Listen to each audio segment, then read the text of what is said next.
Hey, everybody, this is Ben Bowman. Welcome back to another episode of the Oregon Bridge.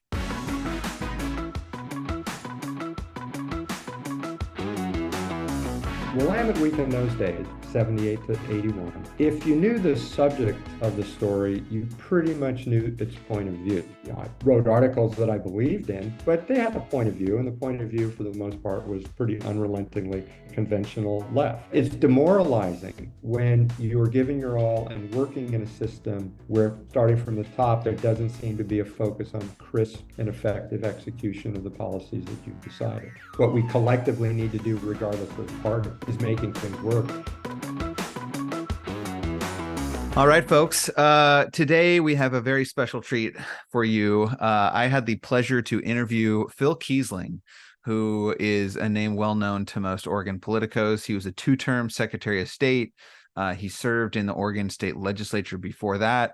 And what you might not know about him is that he also worked on the Tom McCall for Governor campaign. And was an aide to Oregon House Speaker Vera Katz before she became mayor of Portland. He was on McCall's third governor campaign, so Oregon history nerds will know that's the campaign he actually lost.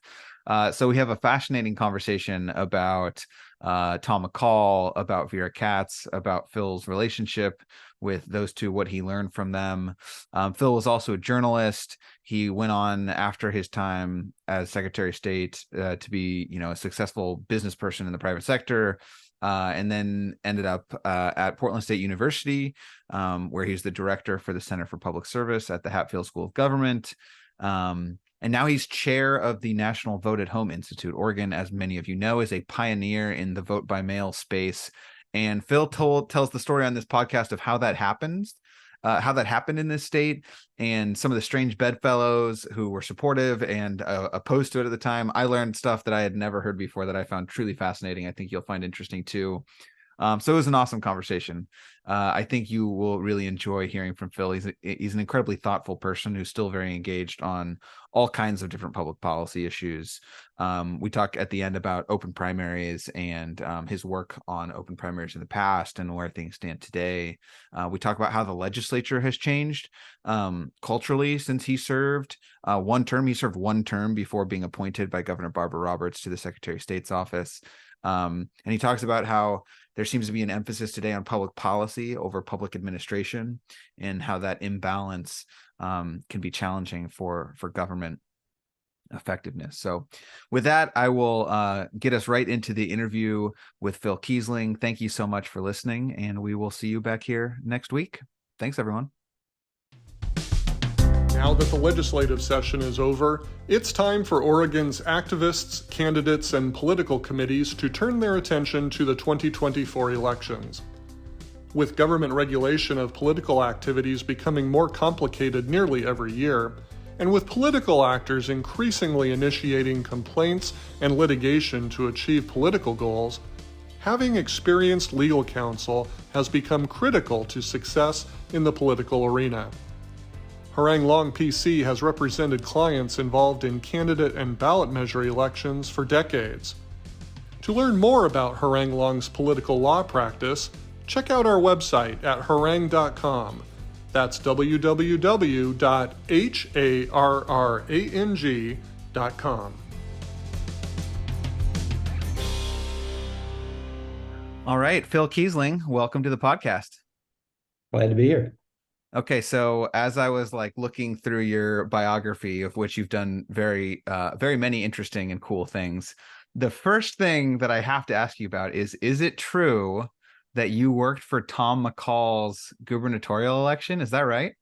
I did, the one and only unsuccessful one in 1978. Oh, you worked on the last one. Yes, exactly. His attempted comeback. So what I recall, and please fill in the details here, but what I recall from Fire at Eden's Gate is many of his longtime aides at the time were basically like, Tom, don't do this. You don't need to run again. But he had this confidence and sense of I've got this relationship with voters.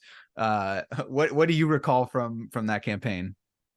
Well, I tell you how I got involved in it is that in 1975, 3 years earlier, I had taken a semester off of college, kind of at the last minute. I got an opportunity to be a page in the Oregon Senate, Cool. and quickly realized that that meant a lot of sitting around for most people, carry notes back and forth during the session back in those days.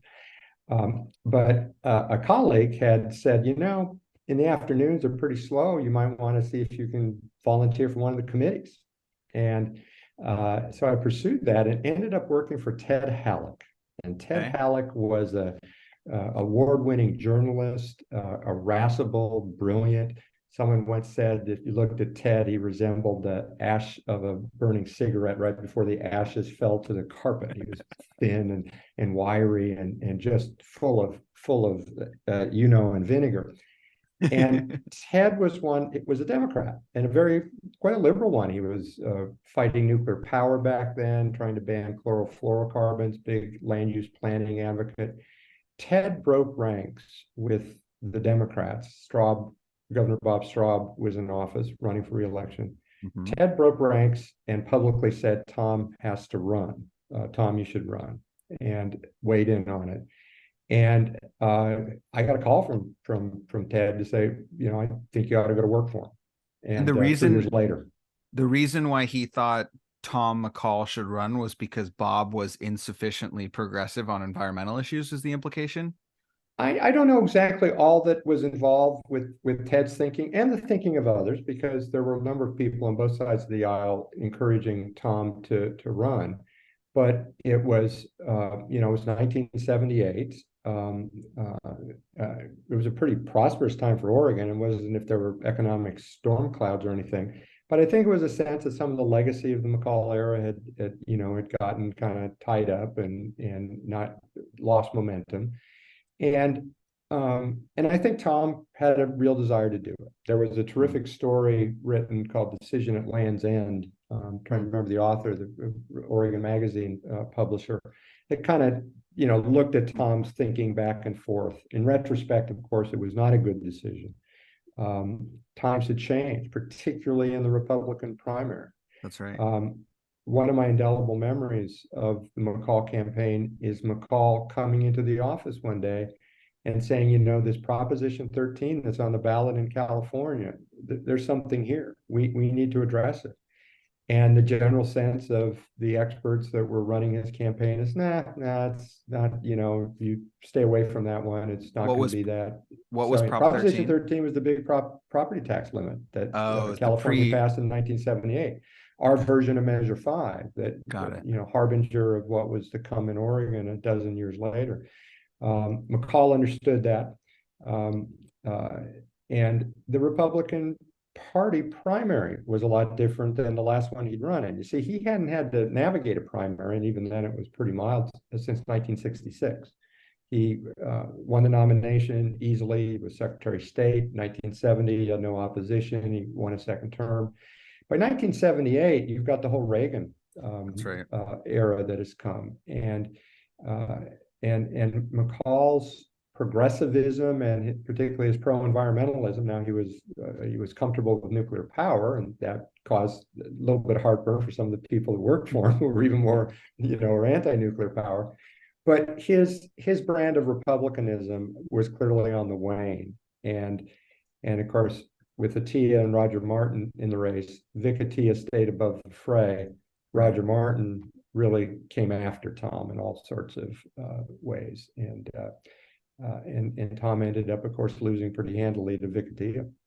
So you might be one of the few people in Oregon history who worked for both Tom McCall and Vera Katz, because you later in your career were an aide to the speaker, right? So she's also someone who's kind of a giant of Oregon political history. What was it like working for her? What'd you learn from her?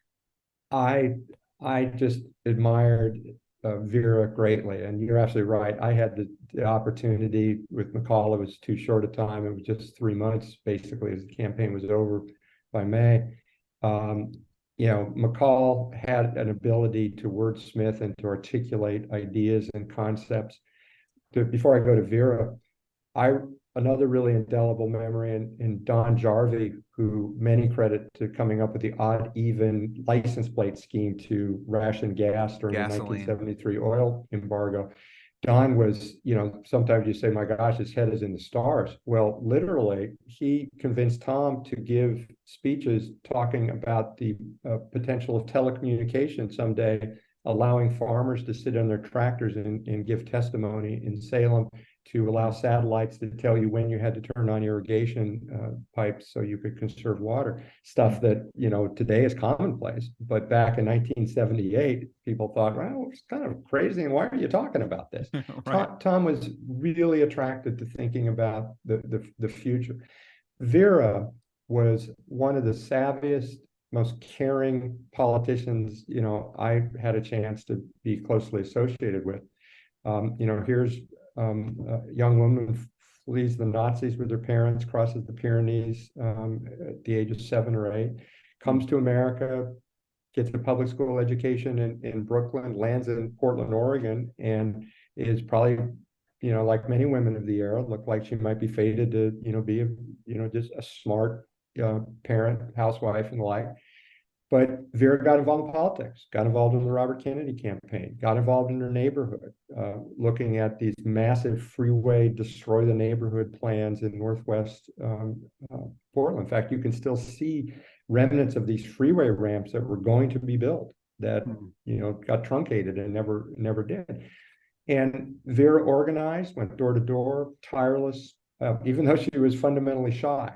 She really didn't love the schmoozing game. She didn't gravitate to always having to be out. In fact, she was often in bed by 9 o'clock. When I worked for her for 3 years as a staff person, the routine would be I would drop off materials for her to look at, maybe 7 o'clock at night on her front porch. I'd get there at 7 o'clock in the next morning, and she'd gone through 2 or 3 hours worth of material, because she was up at 4 or 5 with a cup of coffee and before daylight. Hard worker, and just a real sense of public service. One of the remarkable moments in her career as a legislator is she got to be really adept at Ways and Means, the budget. She was slated to be the co-chair of the Ways and Means Committee after her yeoman's work in, I think it was the 1979 session, or might have been 81. I'm a little confused. But she realized that in order to elect a Democratic speaker, as Hardy Myers, that Jeff Gilmore, a conservative Democrat from Down Valley, Jefferson, outside of Salem, just basically crossed his arms and said, I'm your 31st vote, and I'm not going to give you the vote until you let me be co-chair of Ways and Means.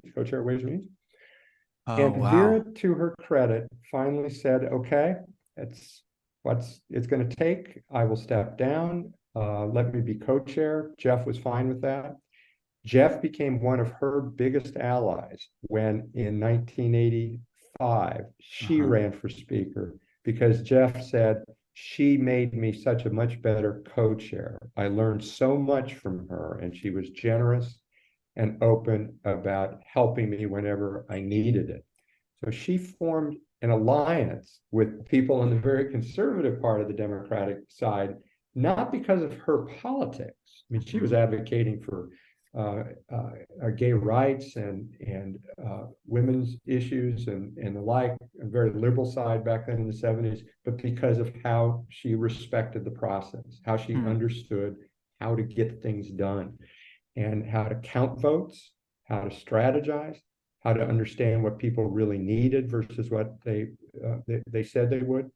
And I remember when I left in 88 and got a leave of absence to run for the legislature myself, when there was an open seat that suddenly came up, and got elected. I remember my first and only term as a state representative. There was a bill that came up that was going to pass. It didn't need my vote, but it was probably a bit of an uncomfortable vote in my district, Southeast Portland, Southwest, pretty liberal district. It was, and I can't even remember the issue.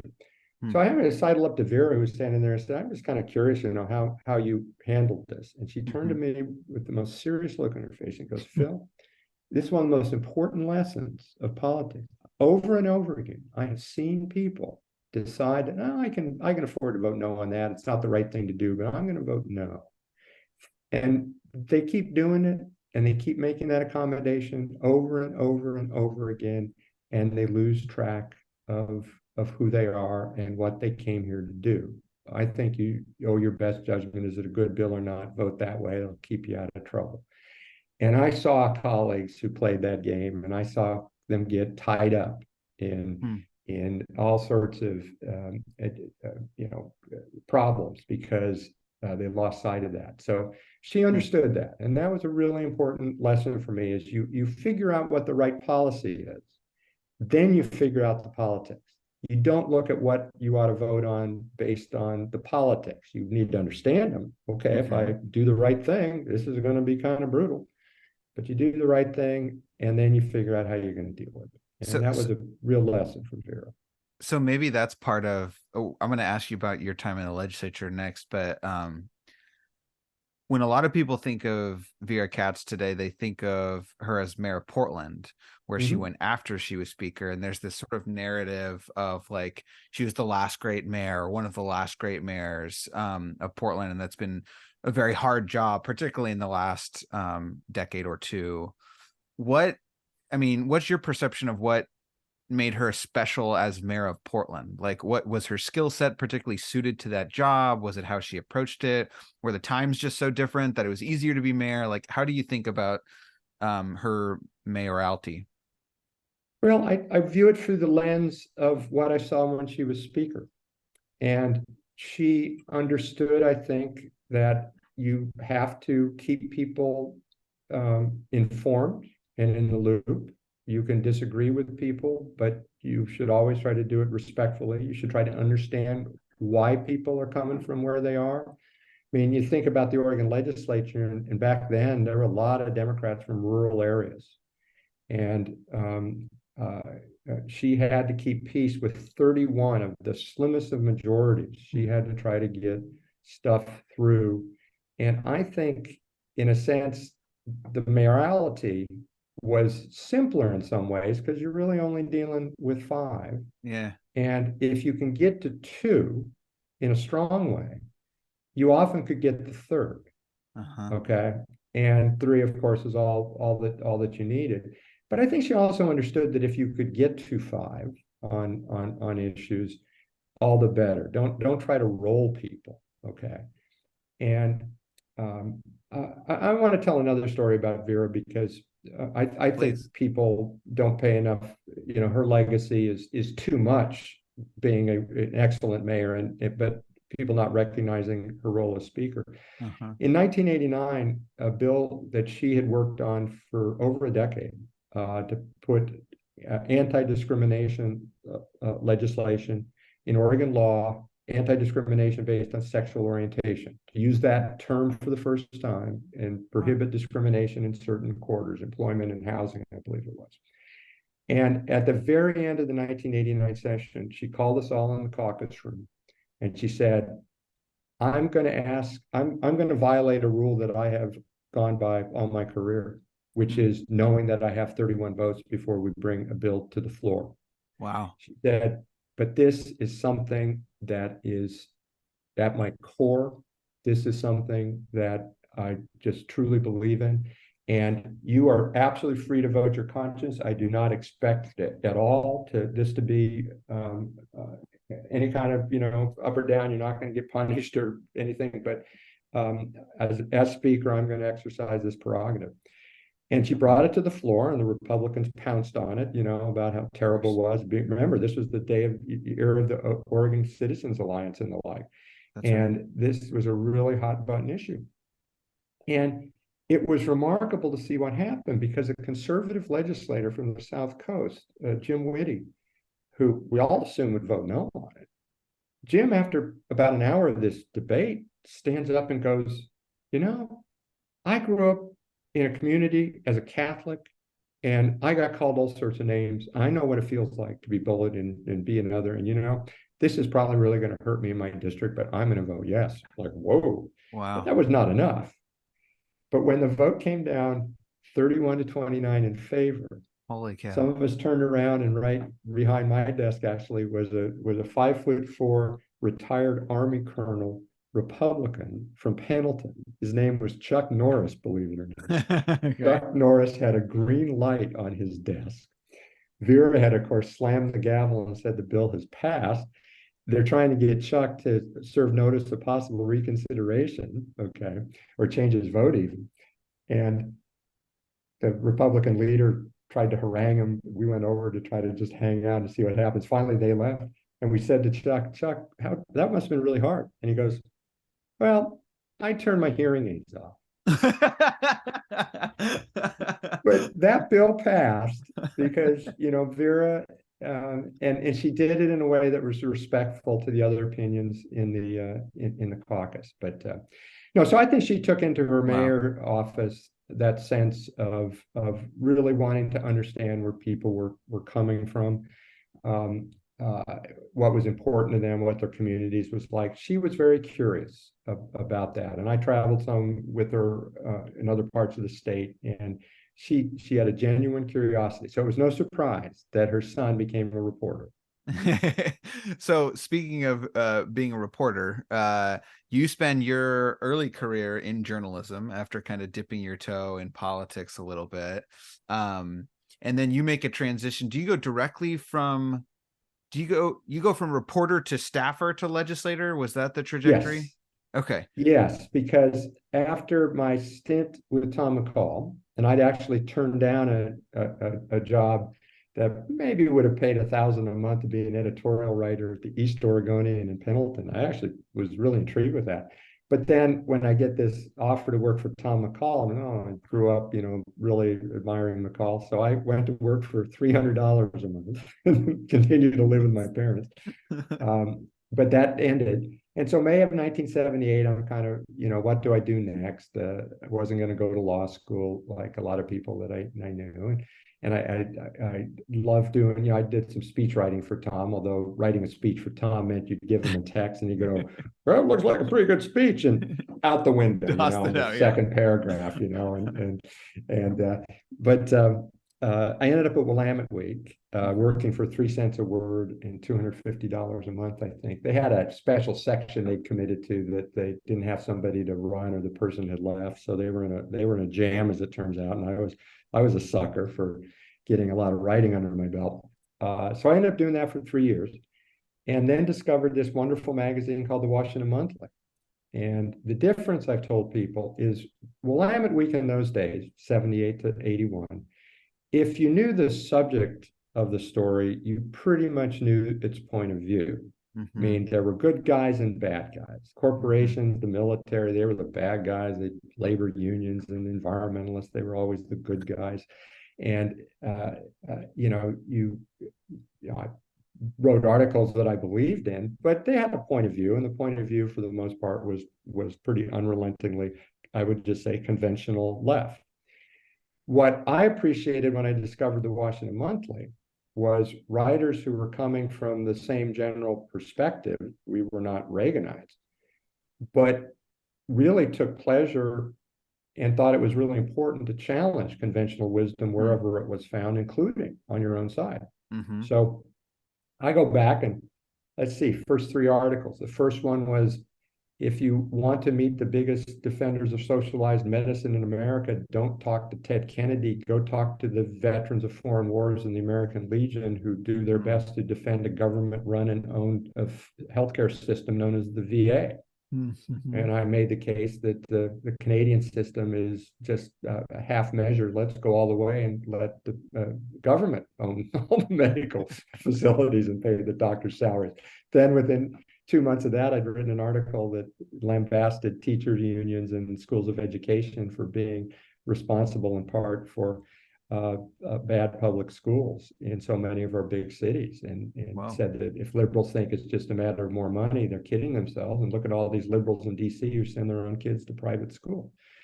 I wrote in favor of means testing Social Security benefits. Okay, so that's not going to win you a lot of votes. when you ran for office, both as a state rep and then a secretary of state, did any of these writings come back to bite you at all? Did anyone say, this Oh, is the guy yeah. who really? Yeah. Oh man, are you kidding me?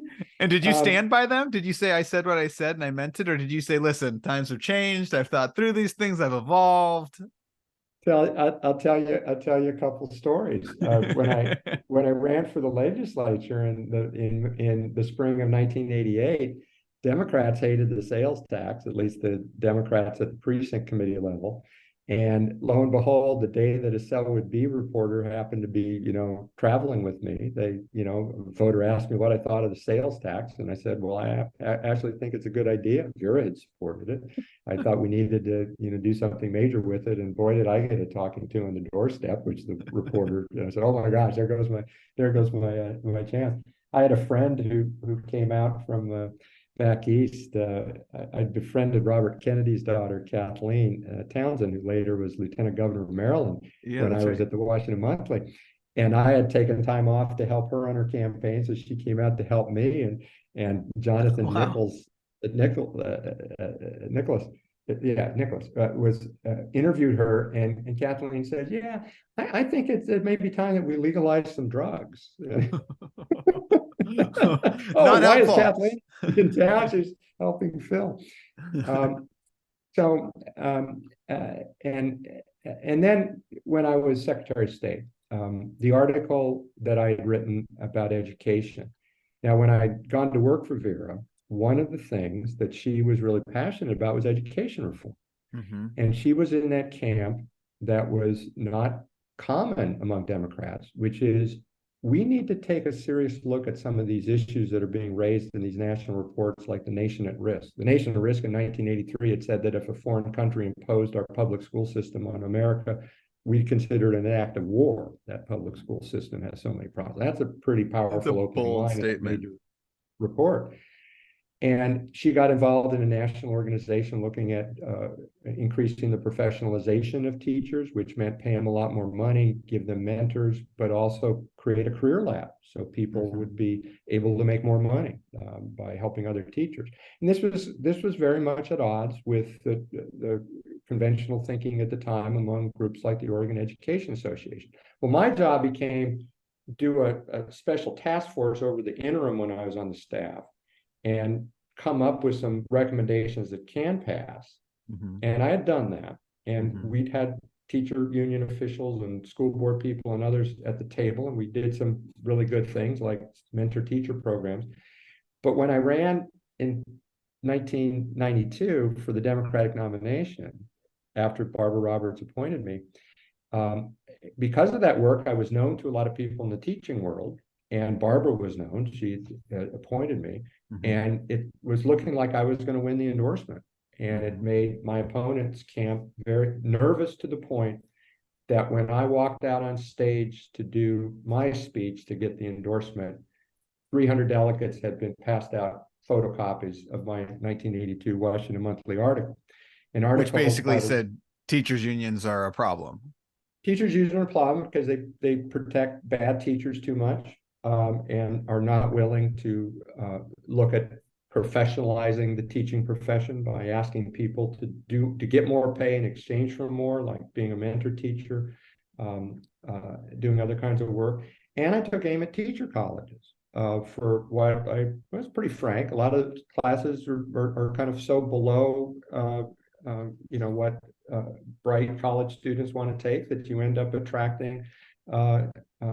Well, this is important because the way you say it, so many people who go into teaching do so who are wonderful and great and are dedicated and make way too little money. Okay. Right. But schools of education are a bottleneck, and they were at the time, where you had to go through that gate. And we were talking to teachers who said, "Oh my gosh, it almost drove me out of the profession, how mind-numbing these classes were that were required to be taken." Okay. So I talked to a lot of teachers who I respected who said, we need to really address that as well. Well, it got me on the Phil Donahue show, which if you people remember from that era back in the 80s, was, you know, an hour-long talk show. They bust in 100 teachers from the Chicago Federation of Teachers, and the Federation was quite a bit more strident about certain things than the National Education Association affiliates were. And they had the head of the National Education Association on one hand and a dean of a school of education on the other, and they say, okay, have at them. You know, and this is a national TV show. People make tapes. The lobbyists knew of my checkered past when I was working for Vera, and so it was not a surprise to the leaders of the OEA that I had uttered some of these heresies. So what happened? The what happened at the convention when the article gets passed out and you're about to give your big speech? Well, I threw out the speech I'd written, and I explained why I stood by everything except for one big thing, which was merit pay. I said, I don't think merit pay can work. I'd become a fan of career ladders. And the difference there is you don't try to decide that Ben is a better teacher than Phil. And even though they do the same job, we'll pay Ben $10,000 more. No, you have peers say that Ben is a better teacher. We ought to make him a master teacher and ask more of him to coach and work on curriculum, et cetera. But in terms of what the problem was, in terms of the need to reform teacher education, in terms of the need to be more accountable as a profession, I stood by it. And I lost the endorsement.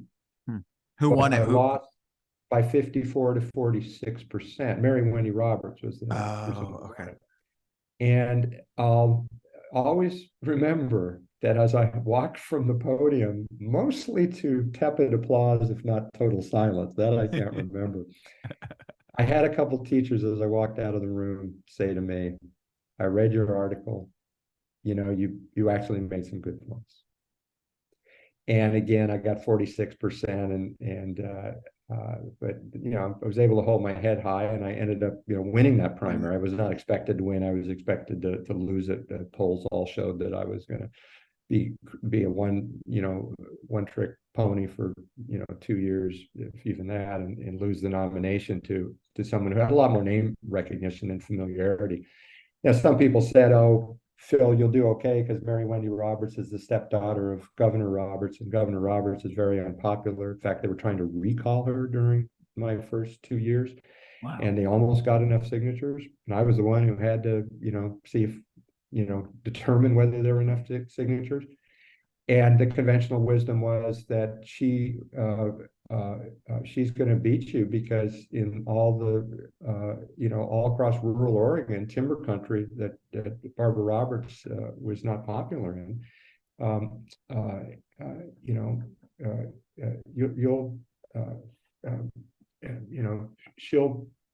she'll lose there. You'll at least, you'll lose.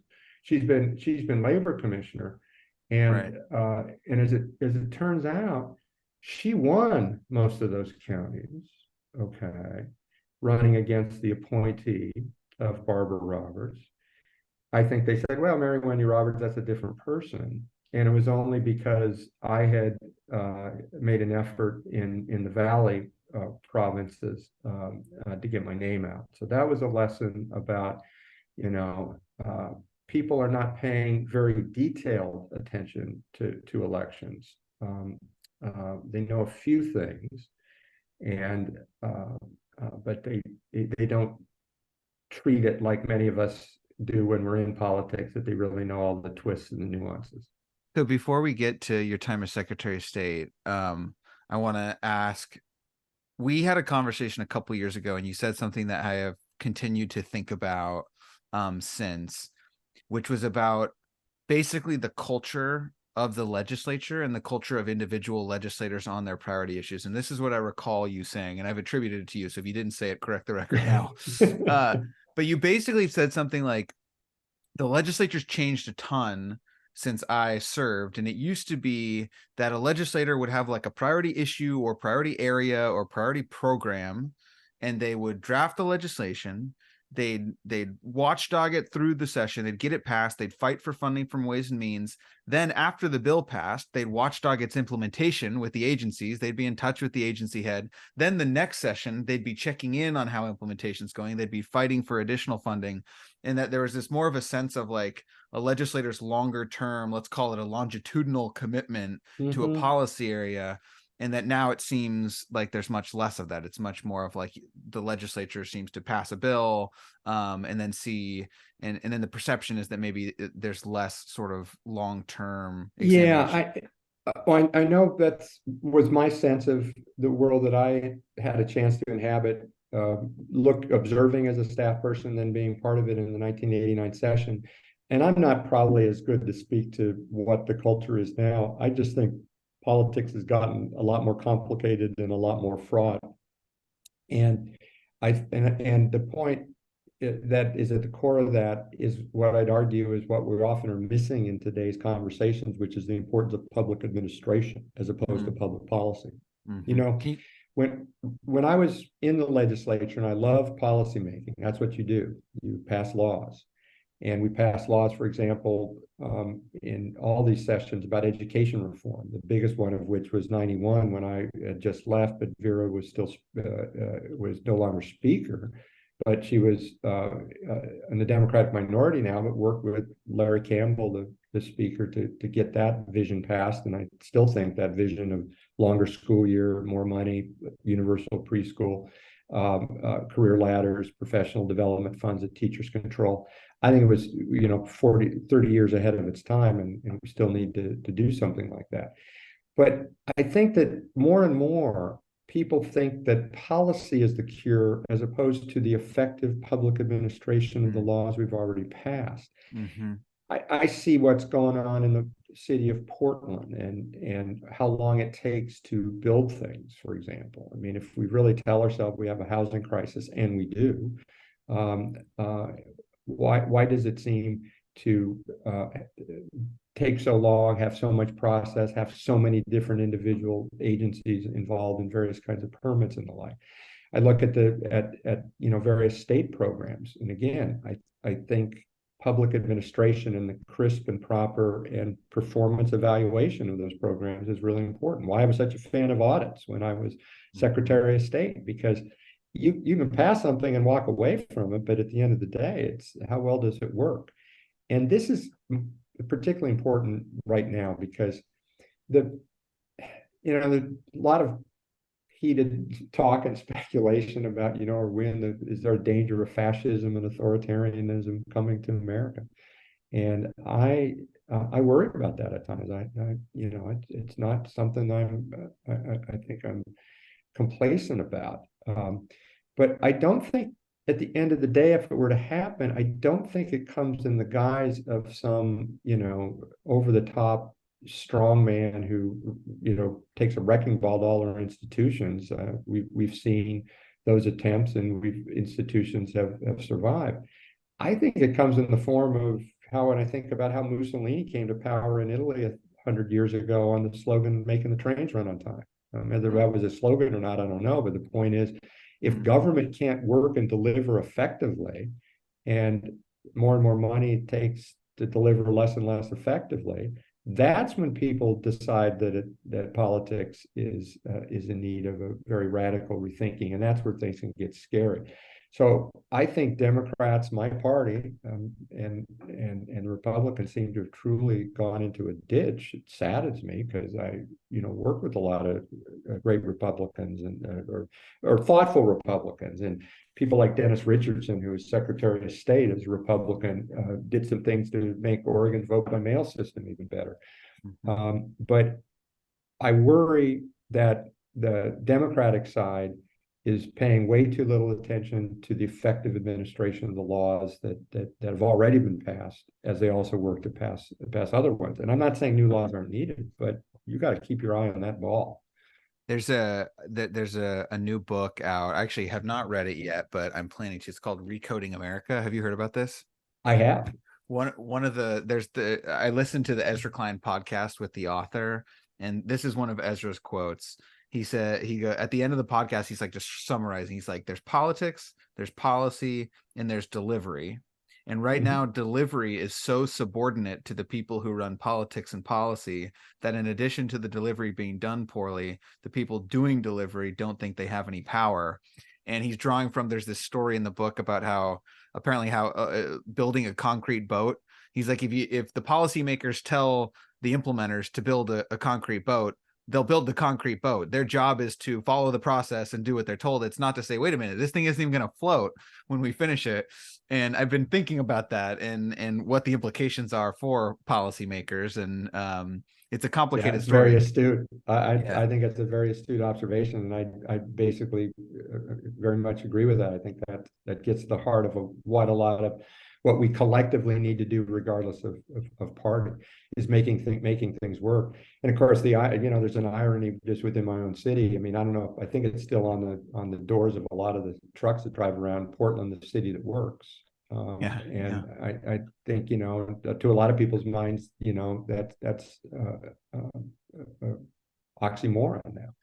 And I know there's a lot of really hardworking people in the city, and I've been impressed with the people that I've gotten to know just as a citizen for the most part.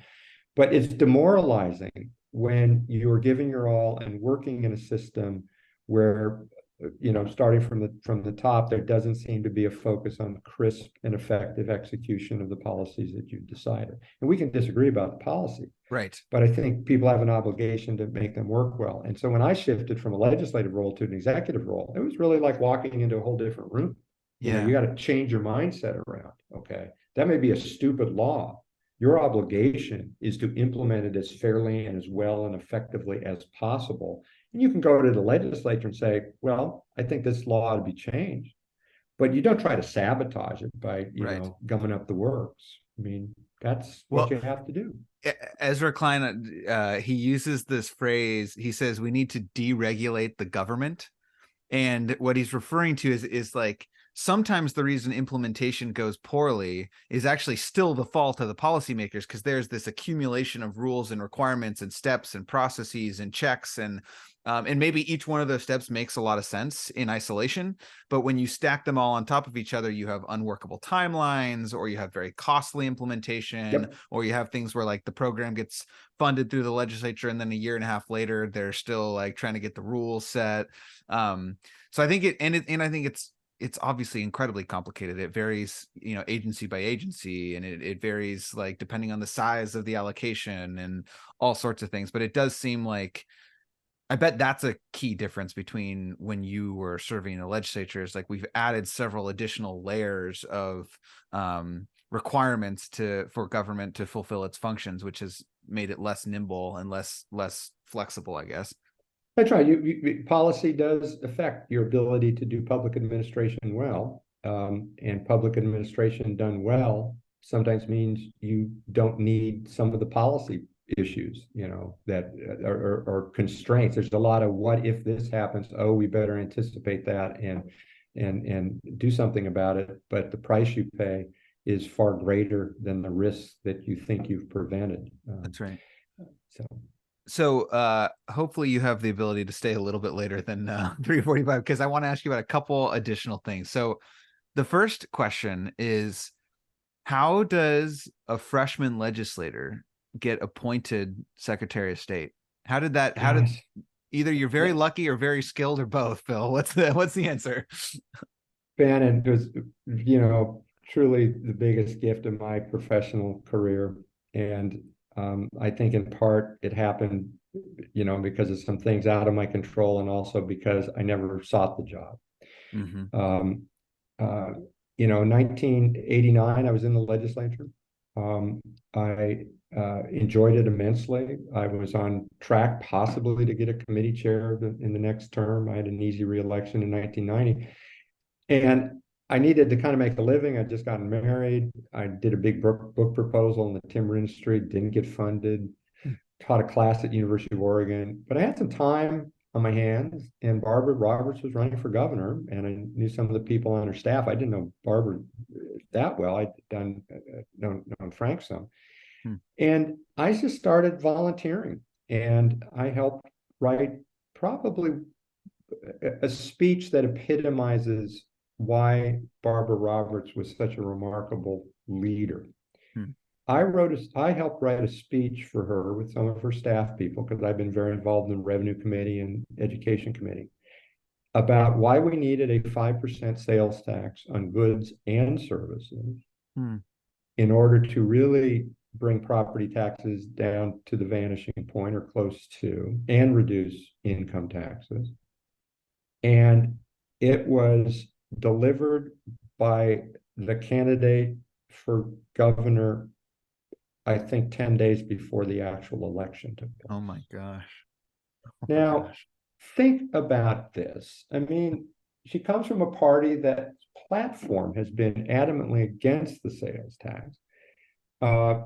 It's a huge risk. Voters have rejected it already. Never got more than 25% of the vote. And Barbara looks at this and says, Measure 5 is coming our way. It's the responsible thing to do, to offer an alternative and say to voters, please don't vote for Measure 5. If you like me, I'm going to work for getting this to happen. And her willingness to be honest, she answered a question about shutting down the Trojan nuclear power plant that was widely seen as a gaffe, but quite honestly, I think Oregonians said, well, I may not agree, but I like that style. I like her willingness to do that. And so, as again, I worked on that. Then when she did get elected, to the shock and surprise of many, and remember there was a third party in the race, third candidate in the race. That's right. I had time to volunteer to help on a transition, and I got asked, and my wife actually got asked at Pam Wiley to work on the natural resources part of the transition team. So here we were, and toiling away, putting together briefing books, interviewing lots of people, and that was great fun. And I'm ready to go to my next term in the legislature. And there were other names bandied about. In fact, I think out of the gate, she said, I think it was announced she'd appoint a downstate veteran legislator was what she was looking for. Downstate veteran legislator. You check none of those boxes. None of those boxes at all. And I tell people I came back from my one and only junket that I took as a legislator. I say that word advisedly, but in the middle of December, Ron Cease, who is the chair of the House Environment Committee, says heap leach gold mining is going to be an issue in the 91 session. Okay. We need to actually go take a look at what heap leach mining is about. Okay. When? Middle of December. Where? Oh, outside of Winnemucca, Nevada. Okay. So we flew to Winnemucca, Nevada, and boarded a bus for like a couple hours and we're in the middle of nowhere to see this. And I get back from that and a message on my phone saying that, well, it's gotten a lot more interesting and are you willing to have your name put on the list? I said, oh. Who asked you? It's one of the staff people. Okay. I think it was, so Barbara hasn't contacted you yet? No, I haven't heard from Barbara. Okay. And but I said yes, and then about a week goes by, and Patricia McCaig, who was her chief of staff, says, "Phil, this has gotten more serious than you might realize. We need to have a talk about whether, if the governor were to ask you, are you going to say yes?" Okay. Okay, that's a good question. I'm going to talk to Pam about that. We had our first child was on the way, and it had big implications for her because she was the deputy director of the Division of State Lands at the time, which is the land boards, and I would be a member of the land board. So that would it wouldn't require her to give up her position, but that would have been, we both knew it would be the right thing to do, and she just said, I'm not going to do that. And but she was very supportive. And the day I was going to have my interview, other candidates were in the mix. It snowed 3 inches. I left with an hour and a half to get to Salem, and I was still an hour and a half late because the roads were terrible. I had no cell phone in that day. And I literally went into the Capitol, and Barbara's walking out the door, and she said, "What are you doing?" I said, "I'm late for our appointment." She said, "Oh, come on in." So the most important job interview of my life, I was an hour and a half late for. But I took the time to learn about the office. I had not known nothing about it. And she was coming from the office of Secretary of State, so she knew the office very well. And she loved it. I mean, she spent 6 years there, and democracy promotion and the other functions that the office had, audits and corporations division. I mean, she took them very seriously and enjoyed it, and was a big advocate for things to expand, voting in the franchise. Both of us, though, at the time were not, big fans of voting by mail, as it turns out. I mean, we were skeptical of it because it was being pushed by the head of the Republican Party, Randy Miller, at the time. And so, well, is that a good idea or not? But yeah, it was a gift and a remarkable thing. I think what was the other thing that was important to her is keeping the office, in Democratic hands. I mean, Barbara is very much a Democrat in her soul, and look at how the situation she grew up with, and in the community, and in her life and career trajectory. I've always told people I got a little less of that. I mean, I worked for Tom McCall, and I grew up in a Nelson Rockefeller, Republican kind of family rather than a staunch Democratic family. But, I won a tough campaign in '88 because I was going to lose against Judy Wires, who was the main candidate, who was the wife of the state senator in that district, who had decided not to run again. So I think she had a sense I'd be a strong campaigner, but you'd have to ask her, and whether she thinks it was the best call she could have made or not matters not. Even I'm just a huge fan, and she's going to be 87 in December. And Ben, you ought to call her up and talk to her. In fact, one of my big projects at the moment is an endowed scholarship we've created at Portland State in her name. That's awesome. I'll send you an invitation. I would love it. I've said before that one of the coolest moments of my campaign for the legislature was when, and this is like sort of a rite of passage, I think, for Democrats in my generation, maybe a generation before me, was you go to the governor's house, Governor Roberts' house, and you sit on her couch and you get to know her, and she asks you some questions. And then you ask her for her endorsement, and she either says yes, no, or follow up with me later. And when she did endorse me, I printed out a picture. My dad actually has the picture of me and Governor Roberts sitting on her couch in his house, which was a really cool moment. She's an incredible woman. She is. She's a treasure, a remarkable woman, and is as dedicated a public servant as I've ever got to know. And I think back on a life in politics. I'm 68 now. There's no races in my future, which is a certain kind of liberation. I've had a chance to work for Ted Halleck, who was one of the brightest people and prescient people I've got to know when I was all of 21.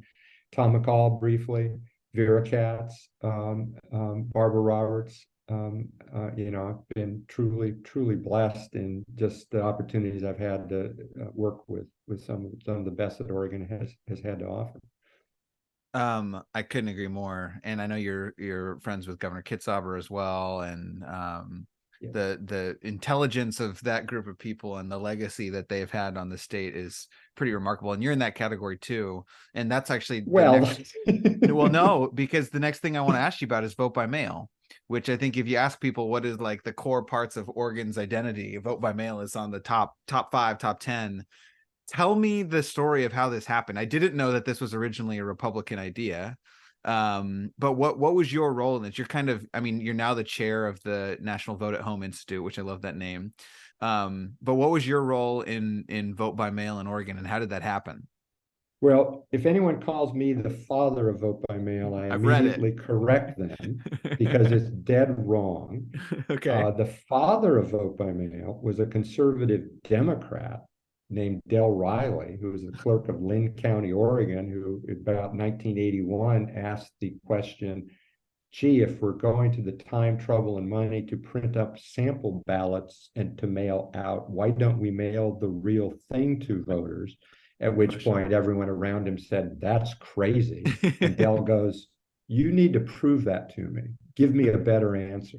And he kept at it and convinced Norma Paulus, the Republican Secretary of State, to get the legislature to give permission to counties to run this kind of system. So I joked that Dell was the true father, Norma was the mother. I got to be the midwife for the final child. Okay. And the way to explain that is that in the 80s, the local option, letting local governments do it for every election except for primaries and generals. And in 89, I voted against a bill that would have expanded that permission to counties to primary elections. Okay. And I've told people, I mean, I never thought of it. Crunch of autumn leaves, crisp blue skies, meeting my neighbors at the polls. I'm a sucker for that stuff. Norman Rockwell, all that. But what I realized, I took office still with that one vote. And what I realized is I was confusing a ritual of democracy, which is very familiar and beloved by some, obviously. But I was confusing a ritual of it with its essence, which is participation. And when I saw, when we ran elections, we had an obscure ballot measure statewide about, local improvement districts limit measure 5, just utterly incomprehensible. But counties that did it this way were getting 25, 30, 40% turnout, and the few counties that didn't were in the single digits. I mean, come on, this gets you more participation. So I became a convert, even though up to that point, Senator Randy Miller and other Republicans were pushing it. And it was, quite honestly, a lot of people liked it or hated it because when more people voted in some of these school levy elections, it increased the odds that they'd get defeated. Okay. Because we used to have election dates and, obscure Tuesdays in June and September, and you'd get your friends to go out and vote to keep the schools open. Terrible way to run the schools. But, lacking, comprehensive school reform is how it happened. So I had a journey of my own to make. But by the 1993, I was a full-on advocate of it. Let's just do it. And we got the bill passed in 1995 over the objections of some Republicans and some Democrats. But it passed in a Republican-controlled legislature, both parties. And we were shocked. It happened the last day at 2 a.m. And then Governor Kitzauer vetoed it. Oh, I didn't know this either. Oh, you don't know the story? No. Well, he was being lobbied heavily by the Democratic National Committee to veto it.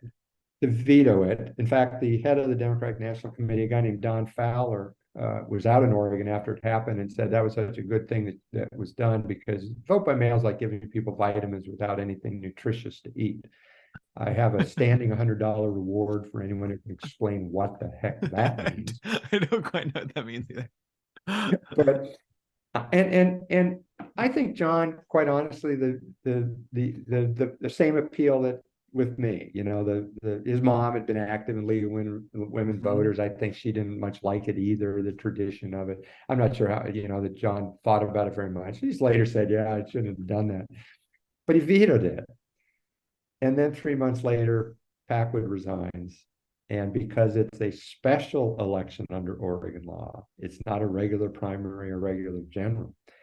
The statutes at the time gave me the ability to make the call. And without any statute, you didn't need statutory authority to do vote by mail? I already had it. No, for the special election to fill the vacancy. Oh, got it. Because the statute just said it's allowed except in regular primaries and generals. This was not a regular primary. I see. I actually called the head of the DNC to let him know that, and he said, "You can't do that." I said, "Well, you probably ought to have your lawyers read the law." But and people say, "Was that a hard decision?" And I go, I would have probably been run out of town on a rail by the clerks if we'd done it any other way. Okay, it's December. Okay, and then January for the second round. In fact, if we had done this in person, the day we would have held the primary in December of 1995, and that was a tough primary. There were Republicans and Democrats, very competitive on both sides. If we had held the election on the date that we had looked at, it was the same day that 100-mile-an-hour winds not only hit the coast, but came into the Willamette Valley. And the police were ordering everyone in the Capitol to leave early and go home. And all the news was saying, stay in your home unless it's absolutely critical. I mean, people could have died. People could have died by going out and trying to vote. And So we did the vote by mail elections first in the country. It was a bit of a risk. I mean, I think my staff was telling me, well, if this screws up, you're probably toast in the next election campaign because there's one coming up, in November '96. I said, well, it's the right thing to do. Let's just try to make it work. But what happened after this Republican bill got vetoed by a Democrat, although some Republicans at the time were beginning to have second thoughts. Well, a Democrat won. Ron Wyden. He was not expected to win by many. Gordon Smith looked like he had a lock on it. Gordon got elected later, of course. But all that Republican support evaporated as quickly as an ice cube on a hot stove. It just, because they're like, oh, this helps the bad guys. That was the thinking. And so we got close, but didn't get there. So we had to take it to an initiative. And the initiative in 1998 passed. And Oregonians voted for it 2-1. It passed in all 36 counties. It was supported by every county clerk in Oregon as a way to boost turnout, make it easier for voters, and at the end of the day, when people ask, well, what's the best argument for it? It's not the money that's saved or the convenience or maybe even the turnout. Over and over again, people have told me, I feel I cast a more informed vote. I feel I had the time with my ballot to sit there and go through the voter's pamphlet, go to the internet now, talk to friends and family who knew things.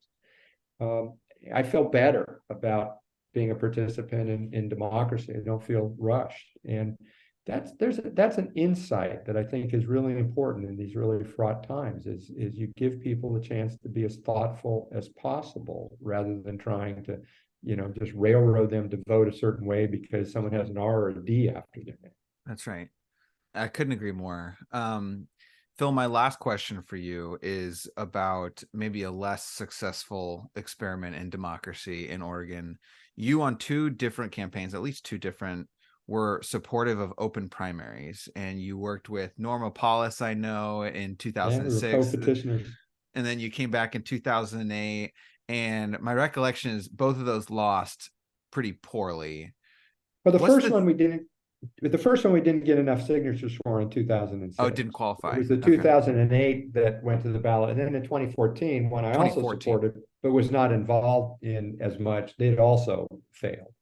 So I guess, can you explain why you believe open primaries would be a step forward for democracy? And B, what's your theory on why it just doesn't seem to get much traction in Oregon? I know they're going to try some other version this cycle, which maybe things will be different, but I'm just kind of curious how you reflect on this open primaries dynamic. Yeah, well, when I was Secretary of State, I didn't, I was a big advocate for letting non-affiliated voters vote in the party primaries. It struck me as strange. We're paying for them, and yet we have a closed primary system. You have to switch party registration 20 days out. Otherwise, you're out of luck, and you can still vote for judges. But that's just seemed unfair. But I'd always thought of it in terms of, well, let's just try to figure out a way to open it up so people can choose which primary to vote in. And it was only after I left office, and it was a young person who was who put a proposal together for a group that I was involved in, trying to think of new ways of looking at issues, who said, well, why not just open it up completely? Why not just let everybody run and everybody vote, and the top 2 go to the finals? It's kind of like Washington State has done and California. And I couldn't let that go. I kind of think it was a little bit like Del Riley back in the day of, well, why can't we mail ballots to everybody? Give me a better argument for it. And so it felt to me, as politics was beginning to get more calcified, more and more people going into their respective corners, well, that's a bad idea because it's coming from your side. Well, no, it's a good idea or a bad idea. It shouldn't matter which side it comes from, okay? But that was getting more and more of that kind of polarization around ideas, okay? And the education issue, which is the policy issue I cared most about, I still think this is true.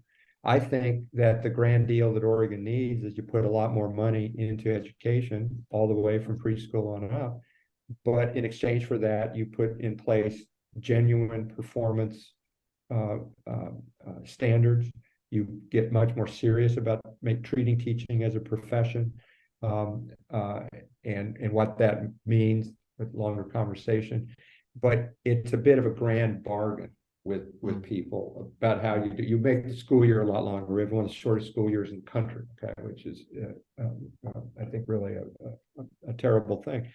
So it felt to me from what I'd seen at the legislature and during my time as Secretary of State that we needed to break out of this model in which even to win the primary, you had to go into your respective corners. And that was becoming the killing ground of American politics. I mean, if you step too far outside the orthodoxy, you'd get primary. That term wasn't even used until the 21st century. Okay. Primary but as a verb. Getting primaried as a verb. And so I was looking for what might, address that. And so I think we devised a pretty thoughtful, elegant ballot measure that didn't say parties have no role. In fact, candidates would have been listed in the party they were registered in. And if they were endorsed by a political party and they wanted the endorsement, okay, they could print that on the ballot. So voters would have that information. But at the end of the day, the top two would advance. And during that campaign, I thought the best criticism of it, and one that I said, oh, you need to think about that, were these kind of weird potential splits. Well, why not top three or top four? And I said, well, maybe we should do that and do some version of ranked choice. We never got a chance to, of course, because it got defeated overwhelmingly. And I think, quite honestly, it got defeated because both political parties saw it as a threat. That's your okay. theory. And you can say, gee, if both think it's a threat, it must be a good idea. But by the time it's on the ballot, politics is much more which side are you on? Who's your enemy? The enemy of my friend is my enemy too. Or is that right? The enemy of my friend? Yeah, the enemy of my friend is my enemy too. That kind of politics was more and more in so it didn't matter. People who were Democratic leaning, Republican leaning would look to people they respected in the respective parties, say, oh, this is a real threat. It's a nefarious plot. And it lost, I think, 2-1 at least. And then lost 2-1 6 years later when it had a lot more money behind it, because we had to run it with hardly any advertising because the recession hit us right in 2008. So I think a top four with ranked choice is a better model now than just a simply top two, if we're going to go that route. But quite honestly, I'm not sure you take that step, immediately, because you look at, that is something that Oregonians need to be ready for. But I do think it would be an improvement over what we've got. And in the interim, short of that, there's a very simple thing to enfranchise a million people that right now are disenfranchised, non-affiliated voters. And in Colorado is already doing it. And anyone running for Secretary of State, to me, this is a no-brainer, whether you're on the Republican or the Democratic side, and you ought to be asking people about it. You send non-affiliated voters both ballots. The thick envelope primary, like college applications, you don't want the thin envelope, you want the thick one. Okay. Well, if you're a Democrat, you get the Democratic ballot. If you're Republican, you get the Republican ballot. And if you're not affiliated, you send both ballots, and you can only return one of them. You can't cross, you can't go back and forth. It's not a true open primary in that sense, but you get a choice. Colorado did it beginning, I think, of 2018, and they doubled the turnout of non-affiliated voters in primary elections. That's really interesting. And it's unknown. I mean, kind of going, come on, boys and girls, men and women in the Oregon legislature, and people running for office, if you really believe that we've done bad by the young people. I mean, 50% of voters under 40 are non-affiliated voters, okay? If we're doing them wrong, and we are, well, what's the easiest way to enfranchise them beginning now? The Oregon legislature in the special session could do this. It'd have costs. You'd have to work with the county clerk. You'd have to pay for the election. In fact, we ought to be paying for the elections like that. Right now, we force the local governments. Single biggest mistake I think I made as Secretary of State was not championing the state paying the cost of primary and general elections that we require local governments to run. They can pay for the ones they're going to run. But when we require state, local, a state election with federal and state candidates on the ballot, the primary and the general, we got to pay the bill. And it's not as if, the coffers are bare. But, you make choices, you make priorities. But, the thick ballot primary, as I call it, would immediately enfranchise independents and wouldn't give everybody the full choice that I think they deserve to have ultimately. But it'd go a long way to really addressing what is really an injustice. Well, that's a good stimulating and intriguing thought to leave this conversation with. I've already kept you longer than I promised I would, but I talked too long. No, Phil, it was really a pleasure. Thank you for coming on the podcast and spending some time with me. I really enjoyed it. Van, thank you for doing what you're doing, and best of luck with everything. Awesome. Thanks, Phil. All right.